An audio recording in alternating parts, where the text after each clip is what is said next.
Timnas Indonesia U17 harus puas berbagi angka dengan Tajikistan U17 setelah bermain imbang 2-2 pada laga pembuka Piala Kemerdekaan 2025 di Stadion Utama Sumatera Utara Medan, malam tadi. Indonesia sebenarnya unggul lebih dulu pada menit ke-34 lewat tandukan Mirza Firjatullah. Gol tersebut jelas ketika membuat seisi stadion bergemuruh, bahkan, insiden tak terduga pun terjadi di perayaan gol tersebut. Ya, saat melakukan selebrasi, Mirza merayakan golnya itu dengan menghampiri penonton di tribun selatan. Mulanya, Mirza berhasil melompati pembatas, namun, ia malah menghilang beberapa saat. Sejumlah rekan setimnya di Timnas Indonesia U17 bergerak cepat mencari Mirza. Tetapi, gestur Zahabi Goli dan Izar Jacob seperti orang bingung. Sambil memegangi pagar, keduanya celingat-celinguk melihat ke arah bawah. Usut punya usut, Mirza ternyata jatuh ke bawah. Penyebabnya karena ia tidak melihat adanya celah antara pagar dengan tribun penonton. Sebab, pagarnya tertutup spanduk Piala Kemerdekaan 2025. Dari dokumentasi penonton yang berada di Stadion Utama Sumatera Utara, terdapat buffer zone atau bahasa sederhananya parit pembatas, yang ukurannya cukup dalam. Untungnya, Mirza tidak mengalami masalah. Penyerang kelahiran Bandung itu segera memasuki lapangan setelah bersukacita dengan golnya. Namun sayang, 4 menit berselang, gol Mirza dibalas oleh Zarif Soda sebelum Timnas Indonesia U17 kembali unggul lewat Fadli Alberto pada menit ke-50. Kemenangan di depan mata Timnas Indonesia U17 pun terenggut, setelah Asyuralizo dan Nazrullah mengukir gol penyama kedudukan menjadi 2-2 untuk Tajikistan U17 pada menit ke-94. Meski gagal meraih kemenangan, pelatih Timnas Indonesia U17, Nova Arianto, mengaku tetap bangga dengan penampilan anak asuhnya. Meski sedikit kecewa, Nova tetap mengapresiasi karena ini merupakan laga penting bagi Timnas U17 sebagai persiapan menuju panggung dunia. Saya ucapkan terima kasih pada pemain yang sudah bekerja keras walau hasil akhir kita harus puas dengan imbang. Ini laga yang sangat penting untuk mengukur kemampuan tim, ungkap Nova Arianto. Bisa dikatakan, hasil ini cukup bagus bagi Timnas Indonesia U17, sebab, Tajikistan bukan negara sembarangan. Sebab, mereka merupakan langganan Piala Dunia sejak beberapa tahun terakhir. Itu artinya, menahan Tajikistan dengan skor 2-2 merupakan pencapaian yang positif bagi Timnas Indonesia U17 asuhan Nova Arianto.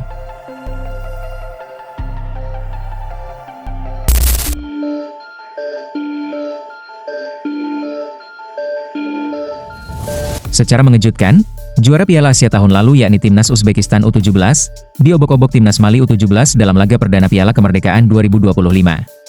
Ya, Mali berhasil menaklukkan Uzbekistan dengan skor telak 5-1. Sejak peluit dibunyikan, Mali U17 sudah memberi tekanan signifikan saat melawan Uzbekistan. Meski Uzbekistan berstatus sebagai Raja Asia, namun para pemain Uzbekistan seperti tidak ada apa-apanya di hadapan para pemain Mali.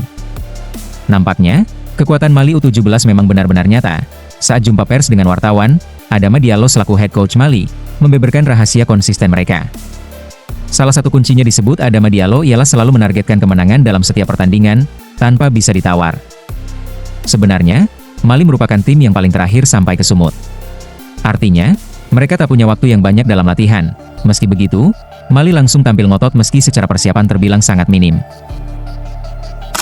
Saya mengucapkan terima kasih kepada seluruh tim saya. Yang terpenting kami bisa menang. Mali selalu bermain untuk menang, dan berharap selalu menang. Kami juga siap menatap kemenangan di pertandingan berikutnya. Kami kesini untuk persiapan Piala Dunia. Sebagai runner-up di Piala Afrika, targetnya di kompetisi ini tentunya kami ingin menang. Harus diakui bahwa kami sangat capek, namun ketika di lapangan kami lupakan hal itu.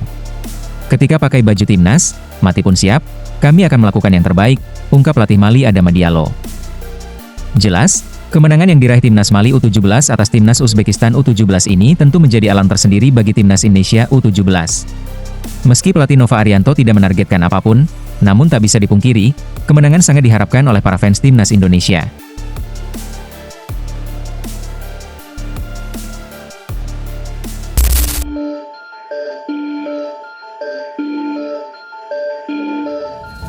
Bek Timnas Indonesia Kevin Dix dibuat terheran-heran dengan salah satu tradisi unik di klub barunya, Borussia Mönchengladbach. Ya, pemain yang baru didatangkan dari FC Copenhagen secara gratis ini harus beradaptasi dengan budaya sepak bola Jerman yang ternyata cukup berbeda, khususnya soal media day Bundesliga. Pemain berusia 28 tahun itu resmi menandatangani kontrak 5 tahun hingga tahun 2030 bersama Gladbach. Sejak kedatangannya, Dix sudah tampil dalam 3 laga pramusim dan berhasil mencetak 1 gol, menunjukkan awal yang cukup menjanjikan bersama di Borussen. Namun, bukan hanya atmosfer kompetisi yang mengejutkan mantan pemain Feyenoord itu, melainkan juga kegiatan Media Day yang wajib dijalani seluruh pemain Bundesliga menjelang musim baru. Berbeda dengan pengalamannya di Denmark yang singkat dan sederhana, Media Day Bundesliga berlangsung hingga 3 jam, dan mencakup lebih dari sekadar pengambilan gambar. Para pemain dibagi ke dalam kelompok kecil, lalu diminta menjalani berbagai aktivitas, mulai dari sesi foto resmi hingga tantangan ringan untuk konten digital Bundesliga. Nama-nama pemain lama seperti Julian Weigl, Nico Elvedi, hingga Kevin Stöger tampak sudah terbiasa, sementara Dix terlihat masih dalam tahap menyesuaikan diri. Di Denmark, biasanya saya menyelesaikan semuanya dalam waktu setengah jam. Di sini, usahanya jauh lebih besar, ungkap Kevin Dix kala itu. Terlepas dari hal itu, kehadiran Kevin Dix di Bundesliga tak hanya menarik perhatian karena statusnya sebagai pemain timnas Indonesia, tapi juga karena adaptasinya terhadap kultur baru di Jerman. Tradisi dan profesionalisme tinggi Bundesliga menjadi tantangan tersendiri bagi sang pemain, yang terbiasa dengan ritme berbeda di Skandinavia.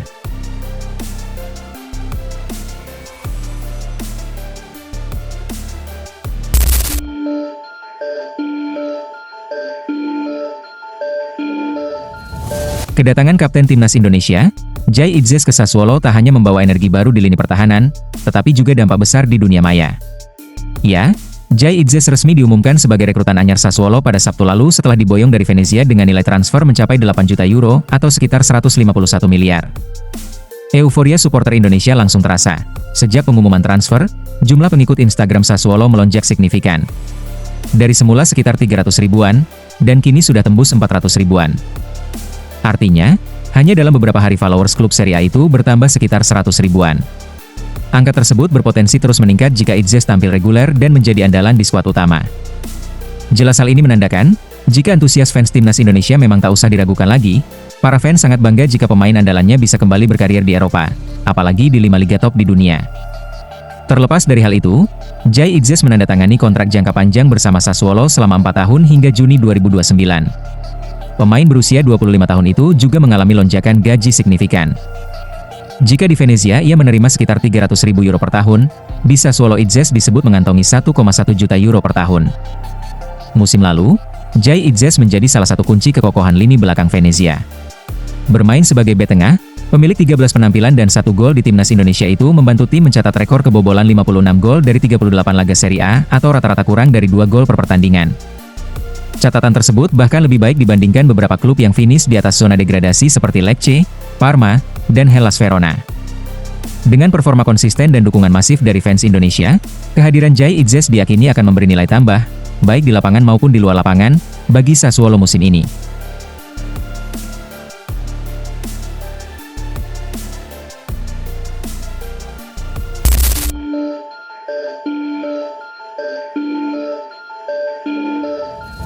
Secara mengejutkan, laporan dari Belanda menyatakan bahwa palang pintu andalan tim nasional Indonesia, Mads Hilgers kini tengah dalam proses kepindahannya menuju Liga Inggris, bersama Crystal Palace.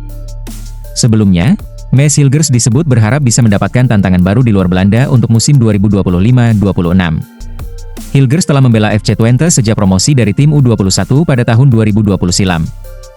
Saat ini Hilgers tinggal menyisakan kontrak 1 tahun lagi bersama FC Twente sampai akhir Juni 2026 mendatang.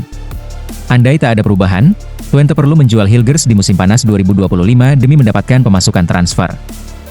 Laporan dari Twente Insight menyatakan bahwa Hilgers kini mendekat menuju kota London untuk merapat bersama Crystal Palace. The Eagles digambarkan dalam tahap negosiasi lanjutan dengan Twente terkait transfer dari Hilgers. Menurut Twente Insight, Hilgers pun sudah mencapai kesepakatan personal dengan Palace.